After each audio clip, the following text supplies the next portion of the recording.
So this is a quick video that I'm throwing together to talk about my experiences with that, my cable modem. Now, that is my cable modem that I have purchased. Explanation up in the corner there.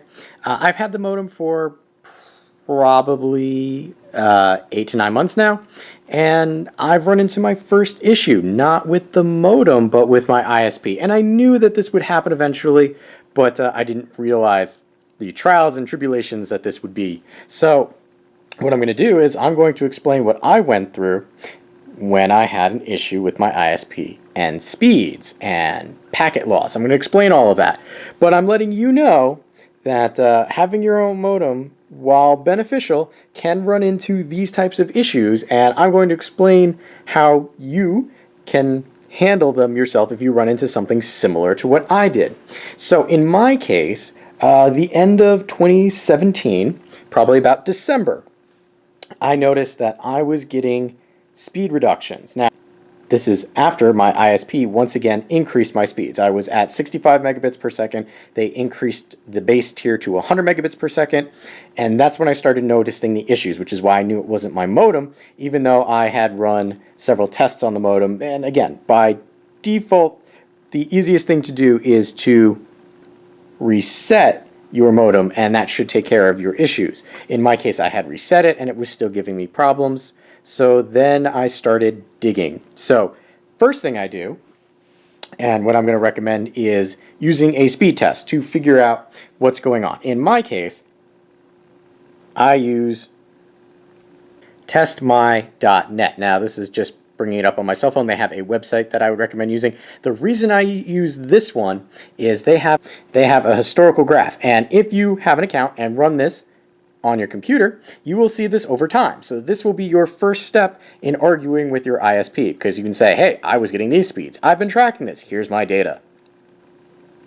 Next thing I recommend is the next app is Wi-Fi Analyzer. This will allow you to see how the Wi-Fi in your particular area is behaving. So you know your speeds, you know your Wi-Fi. There's one other thing, and that is packet loss. Now, packet loss is a little harder to distinguish than a degradation in your speed.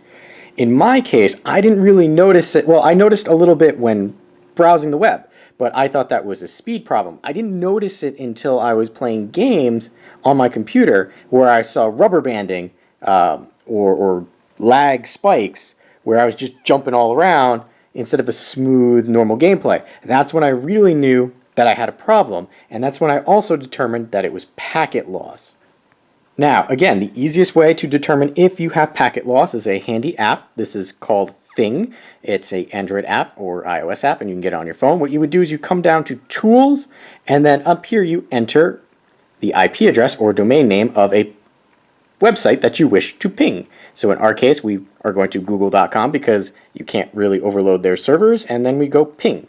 Now, you're going to notice this is after the fact and after my issue was solved. Now, here, under packet loss, I was seeing an average between 3 to 5% packet loss. Now, what that does is give me all those issues that I was explaining to you. And it becomes noticeable when streaming video at about 3%. So if you have consistent 3% packet loss, you're going to notice it when streaming your Netflix. So there's the background data of all the things that I did on my end before I contacted my ISP.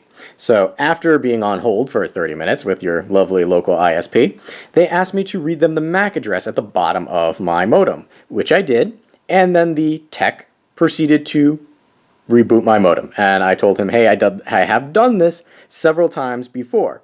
And he's like, well, I'm just going to do it just to double check, blah, blah, blah. Rebooted it. I, on my cell phone, was running the test, speed test, packet loss, checking my Wi-Fi. I explained to him that I could still see an issue. His first response was, well, just take your modem back to the warehouse place and they'll exchange it for a new one. Well, this is my modem, I told him, and then the long, awkward pause happens. So, I have a modem too, he says. It's my modem, I do it, blah, blah, blah.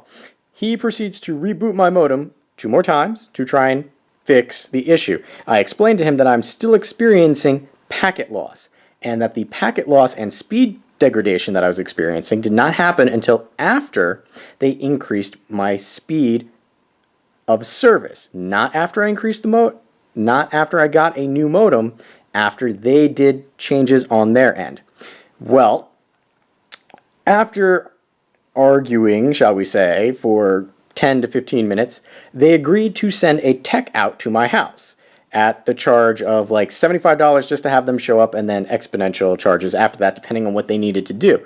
Now, I explained to them that it's not my hardware that the issue resides in, it's your lines. And well, they didn't really want to hear that, but alas, I got them to agree to send a tech out to my house. Now, after I agreed to get the tech sent to my house, the Tier 1 support decided to say, hey, why don't we give you a service package? So if you run into technical issues in the future, you'll be covered and you won't have to pay this charge. I explained to him that the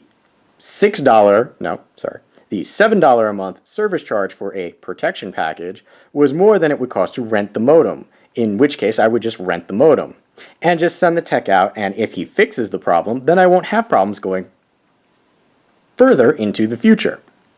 Well, fast forward a day. I get a call from my ISP. We looked into your issue further.